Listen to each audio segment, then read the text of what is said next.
My name is Denzel Washington, and I'd like to share my personal journey with you. Have you ever encountered the face of deception? I haven't just seen it. I've observed it intimately in the reflections of countless wine bottles within the most exclusive vineyards of Beverly Hills. Here, Hollywood conceals its most subtle demons behind a facade of elegance and sophistication. What you're about to hear isn't a movie script. It's my genuine testimony. It's a living account of how the divine power of God can transform even the most successful individuals who find themselves lost. My story began on a solitary night in 2013, within the confines of my private wine cellar. The only sound breaking the silence was the clinking of glass against marble as I held an empty $4,000 bottle in my hands. Wine, I kept telling myself, is treacherous. It deceives with a slow onset. Unlike the sudden rush of intoxication we often associate with being drunk. In our society, where success is measured by Oscars and applause, high-class alcoholism masquerades as sophistication. From a young age, I was trained to recognize vintages, appreciate bouquets, and turn vice into an art form. My wife, Paulette, saw through it all with a clarity I had long lost. One night, she voiced her concern, blending love with worry, and insisted that I limit myself to just 2 bottles. My response was brutally honest. I admitted that if I ordered more, I would drink more right then and there. Kneeling on the floor of my wine cellar, surrounded by bottles worth more than the annual income of many families, the truth hit me with devastating force.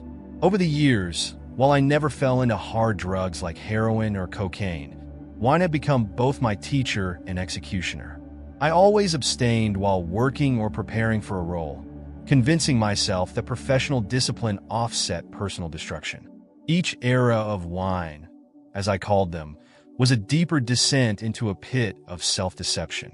If you're listening, brother, and you've ever doubted God's ability to reach those the world deems successful, or questioned his power to penetrate the most sophisticated masks of addiction, this story is for you. I'm here to testify that no wine is too expensive, no success too great, and no elaborate self-deception too intricate to withstand the transformative power of Christ. Follow my testimony not as the story of a Hollywood star, but as the declaration of a man who discovered that worldly awards cannot fill the void that only God can.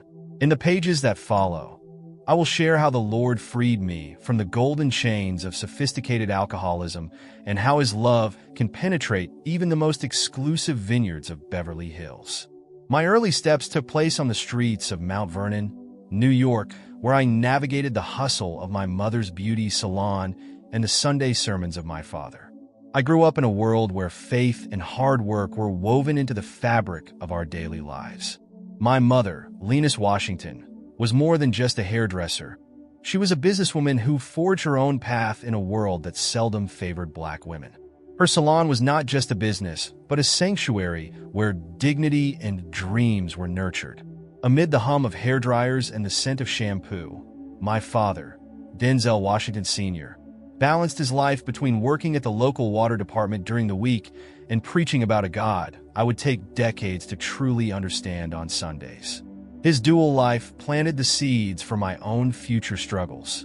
When I was 14, my parents' divorce arrived quietly but devastatingly, like a storm that had been brewing for years.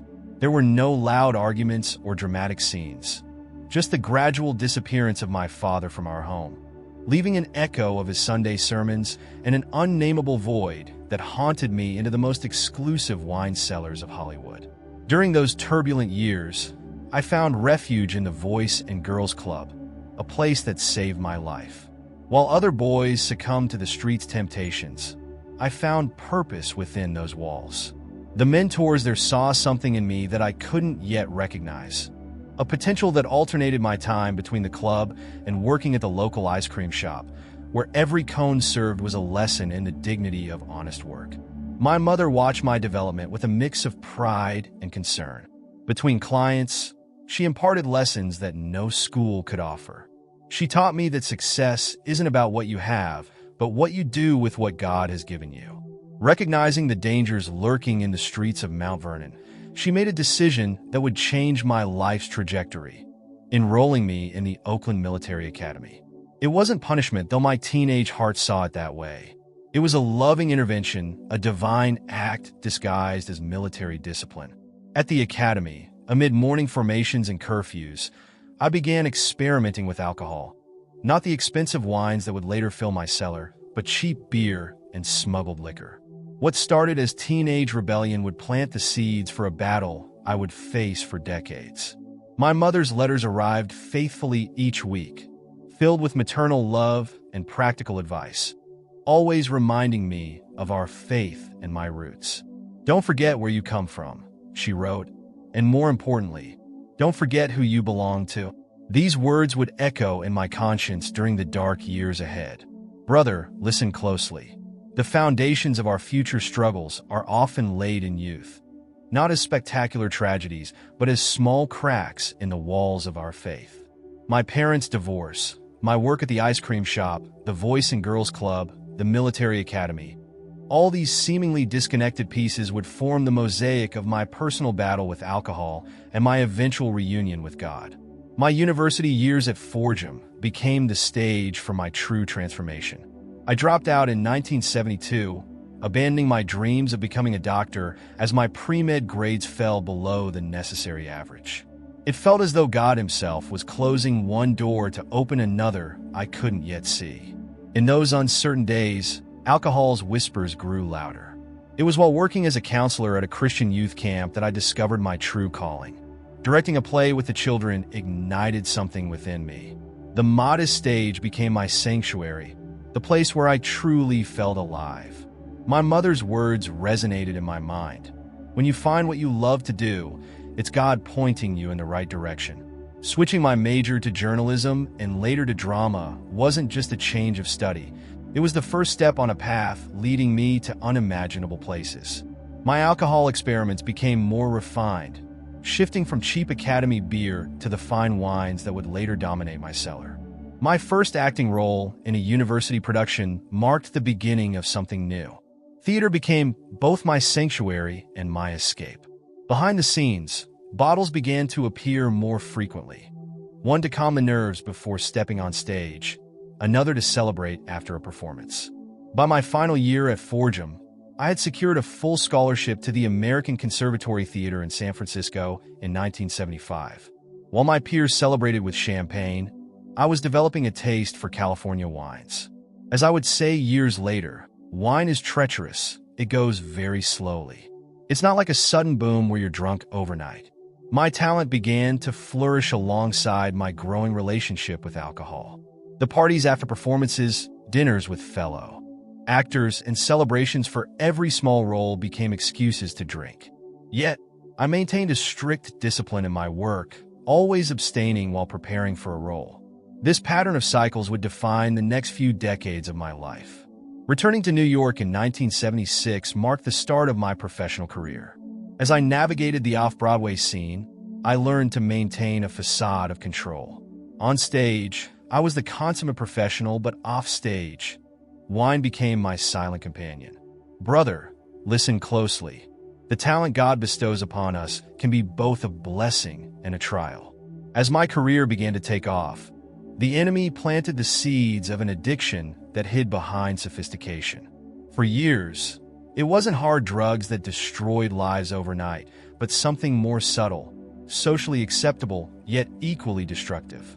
Every applause, every positive review, every new role brought me closer to success and, paradoxically, deeper into my dependence on alcohol. As I would say years later, I was never a hard drug addict. Wine was my chosen poison, carefully selected and socially celebrated. However, amidst the performances and the fine wines, moments of clarity began to emerge between shows and sips.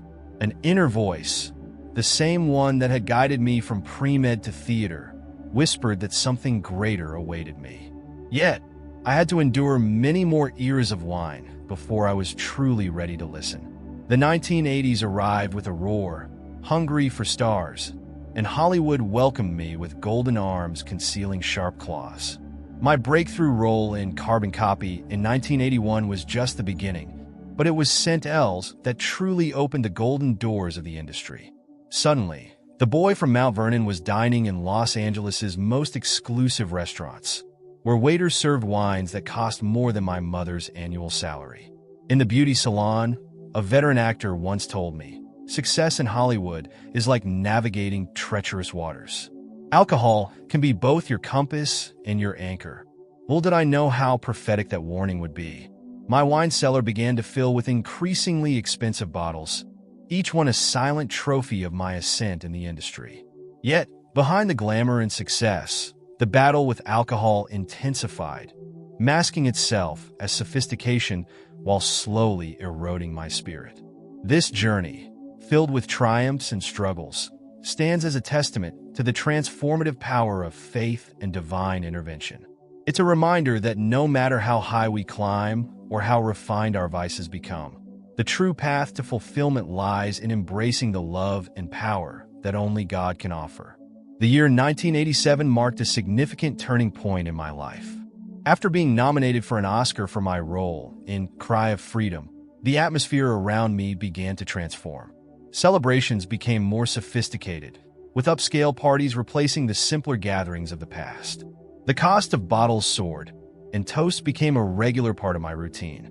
I found myself opening bottles worth $4,000, not out of preference, but simply because they were the only ones available in my home. Reflecting back years later, I realized that sophistication had become my facade, and my extensive knowledge of wine served as a convenient excuse for my behavior. My wife, Pauletta, watched this transformation with growing concern. She had stood by me since before fame touched our lives, dating back to 1983. Her insight went beyond the glitter of awards and the praise from critics. She saw the subtle changes that wine was bringing into my life, changes that I struggled to acknowledge amidst the piles of scripts and accolades. I developed what I called my wine periods, phases where I allowed myself to delve deeply into drinking while maintaining an illusion of control. In 2001, after winning an Oscar for Training Day, a new layer was added to my life. With this achievement came not only greater recognition, but also heightened expectations and underlying depression. On the surface, I was the consummate actor, a respected professional who always maintained his composure while working or preparing for a role. I took pride in stating that I abstained from drinking during these times. However, these cycles of complete sobriety during filming followed by increasingly intense periods of indulgence in my private wine cellar became more pronounced. The media often highlighted my refined taste in wine, portraying my addiction as something elegant and less threatening, as if a label on a bottle could mask the dangers of dependence. I continued to direct films, win awards, and build a legacy within the industry, all while battling an adversary that hid behind French labels and prestigious vintages. Critics praised the intensity one brought to the screen, unaware that some of that passion stemmed from the internal struggles I faced away from the spotlight. Between takes and cuts, I never fell into the trap of hard drug addiction, a truth I would acknowledge years later. Instead, my relationship with wine told a different story. My expertise in wine became a social shield, allowing me to engage in detailed conversations about vintages and regions with top sommeliers, while privately, the line between appreciation and reliance grew increasingly blurred. My home cellar became both my sanctuary and my prison, a place where the most expensive bottles held secrets I wasn't brave enough to reveal. Brother, listen to me. Success in this world can be the most effective mask for hiding our deepest struggles. Each award, every compliment, and every leading role added another brick to the wall that separated me from the truth about my relationship with alcohol. It was Pauletta who ultimately confronted me, laying everything out with love and firmness. "We need to set boundaries," she insisted. "Just 2 bottles per order?" In that moment, I faced a reality I had long denied. If I ordered more, I would inevitably drink more. The world saw me as Denzel Washington, a master of his craft. But behind the scenes, in the solitude of my wine cellar, a different performance was unfolding. The struggle of a man trying to maintain control. The empty bottles told a different story, one that the true battle began when the cameras stopped rolling and the applause faded away. My most challenging moments didn't happen on film sets or award ceremonies. They occurred in the quiet of my reflections, where success and fame could no longer conceal the reality of my inner turmoil. Plato was the first to notice the patterns emerging in my behavior. It wasn't the headline-making drunken episodes that tabloids loved, but something more subtle and insidious. The empty bottles in the cellar narrated a different tale than the one projected on the screens. In 2012, while working on a film where I portrayed a pilot battling addiction, the irony of my own situation became impossible to ignore. During downtime, I found myself contemplating the parallels between my character's struggles and my own life. Although my battle was less dramatic, it was equally significant. Faith had always been an integral part of my existence. Growing up as the son of a preacher, spirituality was deeply ingrained in me. However, it was during this period that I began to question the authenticity of my spiritual journey. How could I preach about God and faith while silently grappling with my own demons? My father's words echoed in my mind. Faith without works is dead. Each morning, as I looked into the mirror, I saw the disparity between the man who preached to put God first and the one who couldn't control his relationship with alcohol. During the filming of Chew Gans and The Equalizer, I maintained my professional discipline without fail. Yet, the times between projects became increasingly challenging. The pressure to uphold my public image while dealing with private battles began to take its toll. It was during a conversation with an old friend from the ministry that the truth hit me with full force. "Denzel," he said, "God didn't give you this talent for you to drown it in wine." His words, though harsh, were the catalyst I needed to confront my relationship with alcohol. This realization didn't come in a dramatic epiphany, but through a series of small acknowledgments that led to a quiet yet firm resolution. It wasn't merely about quitting drinking. It was about finally aligning my actions with my beliefs. Brother, sometimes our most significant battles aren't the ones the world sees, but the internal struggles and moments of truth we face when no one else is watching. My fight with alcohol wasn't a public scandal, but a private war for my own authenticity. This phase of my life taught me that true strength lies not in never falling, but in rising each time with greater determination and clarity of purpose. The path to sobriety that I embarked on would not be easy, but it would be the most important journey I ever undertook. My spiritual awakening didn't strike like lightning. It was the gradual dawn of a new day. By 2013, as I prepared to deliver the graduation speech at Dillard University, the words I spoke resonated with the clarity that only sobriety could bring. Put God first in everything you do. These weren't just words for the graduates. They were a testament to my own transformation. The decade of sobriety that followed wasn't solely about abandoning alcohol.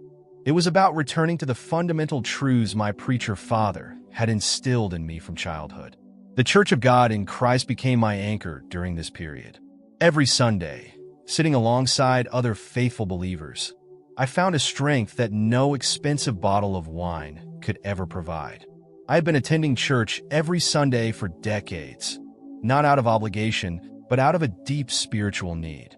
My testimony in the church grew more powerful because it was genuine and vulnerable. I became a living example, telling young people that God can transform any life, even that of someone who seemed to have everything the world considers success. During this time, the words I shared at Dillard became my personal mantra. Everything I have is by the grace of God. Understanding that keeps me humble. Humility, I discovered, was the perfect antidote to the pride that had so often led me astray. Returning to the cellar, the Sundays spent in church became moments of renewal where the actor faded away and only the man remained, the son seeking God's presence without the need for constant prayer. This journey toward sobriety and spiritual awakening reshaped my life, allowing me to build a legacy not just in film, but in personal integrity and faith. Each step forward was a testament to the power of inner strength and the unwavering support of those who truly care. In my journey through Bible study groups, I came to realize that maintaining sobriety is not merely a matter of willpower. It transcends a simple battle of the mind and becomes a profound testament to the power of God. My connection with the church was never intended for the spotlight or for garnering publicity. Instead, it was a genuine, deep, and transformative relationship. The people in the congregation didn't see me as a Hollywood star.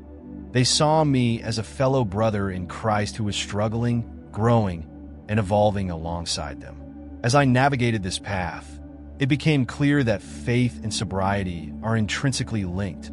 They support and reinforce each other, creating a foundation that strengthens my resolve each day. Every Sunday service, every prayer, and every Bible study session served as a crucial building block in the construction of my new life. To those brothers and sisters listening, I want to emphasize that spiritual awakening doesn't always come with grand spectacles. Often, it arrives quietly within the walls of a church on a peaceful Sunday, in the humble acknowledgement of our dependence on God. Through this process, I discovered immense strength by ceasing to rely solely on my own efforts. My story isn't just about quitting alcohol. It's about uncovering something far more valuable, a sincere and authentic relationship with God. This bond has been the cornerstone of my sobriety and focus over the past decade. The 10 years following my decision to stay sober have become the most powerful testament of my life. It wasn't simply about abstaining from alcohol. It was about rediscovering my purpose and understanding what I wanted to achieve in the years ahead. As I approached my 70th year, reflecting on the remaining 30 years of my life, the answer to my purpose became crystal clear: to serve God and others through my testimony. My mother, who lived to be 97, exemplified a life well lived, inspiring me to make each day meaningful. Sobriety granted me a clarity that allowed me to view my career and influence from a renewed perspective. It was no longer about accumulating awards or critical acclaim, but about using my platform for a higher purpose. My mission shifted towards impacting the youth. Every chance I got, I shared my story with an honesty that only sobriety could bring. I openly spoke about the harm I had inflicted on my body and offered advice to young actors seeking guidance. God had granted me a second chance, one I was determined not to squander. Working with youth organizations like the Boys and Girls Club that had once saved me during my own troubled youth became a way for me to give back. I wasn't presenting myself as a Hollywood figure, but as someone who had walked in their shoes and found a better path. Sobriety allowed me to be more present for my family, my community, and my art. Directors began to notice a change in my work. There was a more controlled intensity and a more authentic presence. In interviews, I proudly shared that I was sober. The days of indulging in wine were replaced by periods of deep spiritual connection and community service. My wine cellar, once filled with empty bottles, was transformed into spaces brimming with purpose and gratitude. The transformation was so significant that even Hollywood, a realm notorious for its excesses, took notice. My testimony became especially powerful in an industry where alcohol and substances are often seen as essential to creativity. I demonstrated to young talents that one could be an artist without self-destruction, even thriving creatively when one is clear and present. To the younger generation, I conveyed that sobriety enhances artistry, allowing for genuine and impactful work without the need for chemical crutches. A decade of sobriety represents more than just days without alcohol. It stands as a testament to God's unwavering faithfulness. Each sober day is a personal victory and a beacon of hope for others battling their own struggles.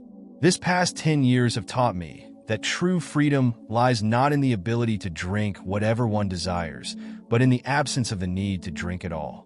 I share this lesson not from a position of superiority, but from the humility of someone who has experienced both the depths of despair and the heights of redemption. As I near my 70th year, I look back not with regret, but with profound gratitude. The journey from those expensive bottles of wine to today is a living testimony of God's grace. My life is now entering a new chapter, and I embrace it with the serenity that only a decade of sobriety can provide. This final chapter is not an end, but a new beginning. When people inquire about my age, I remind them of my mother's long life, reaching 97 years, and express my desire to make every one of my remaining 30 years count for the glory of God. Sobriety has bestowed upon me an invaluable gift, clarity. It has given me the clarity to understand my purpose, to recognize my influence, and to utilize my platform meaningfully. I am no longer the man who sought answers at the bottom of an expensive wine bottle. Instead, I am a living testament that change is possible. To the young people I encounter, especially those wrestling with their own demons, I share this truth. Success without God is the greatest failure. Awards, money, and fame are fleeting, but the impact we make on others' lives endures. To those listening, my story is not just about overcoming alcohol addiction. It's about finding a purpose greater than any award or recognition that Hollywood might offer. It's about understanding that when we surrender our struggles to God, they can transform into testimonies that inspire others. Today, as I continue my work in the entertainment industry, I do so with a renewed perspective. Each role and project is an opportunity not only to create art, but to demonstrate that excellence and sobriety can coexist harmoniously. Our creativity does not require chemical aids to flourish. I have maintained my sobriety for a decade, speaking with humility and conviction. This is not an act of pride, but a declaration of God's faithfulness. Ultimately, this is His story, not mine, and I am merely a witness to His transformative grace.